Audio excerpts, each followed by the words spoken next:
Araka ny hitantsika eto moa zany dia tonga nanatitra ny fahavononana hiara-iasa amin'ny ministera ny tontolo iainana sy fampahasolamaritra ny fondation Telma.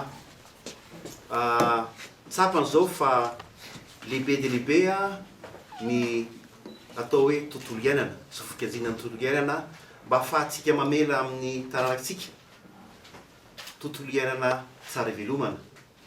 Ary mampiseho zany ny Telma amin'izao fotoana fa vonona ry zareo nitondra ny anjara birikiny amin'ny famerenana amin'ny laony ny alatsika ny tontolo iainana izay tsy nitrahatra ho simba hatramin'izay nahazoantsika amin'ny fahaleovan-tena izay. Ka zao zany tsika dia hiara isalahy amerina zany amin'ny laony ka hisaorana azy eram-poeran-tsaina tonga manampy ny ministera ny tontolo iainana amin'ny fanatanterahana ny asany. Fiara-miasa zany dia tsy voafetra fa fiara-miasa lavitrezaka ary mikasika ny fambolekazo ny fanodinana ny fako ny rivotra maloto eto an-drenivohitra voakasika daholo.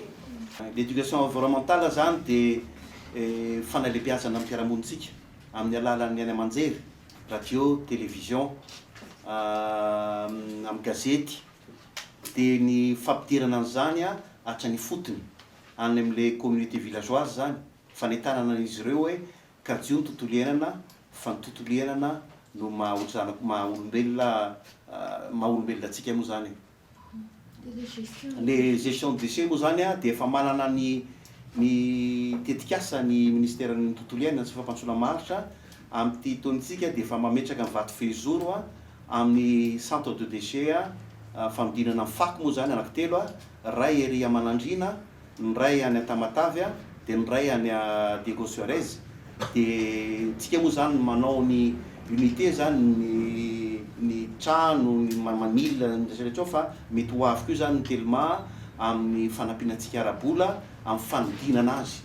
Dia mety asa mety manome camion zareo na mety milina zareo, tsy haiko izay ataon'zareo zany fa dia ho resahanao horesahana aminy ny zavatra ilaitsika.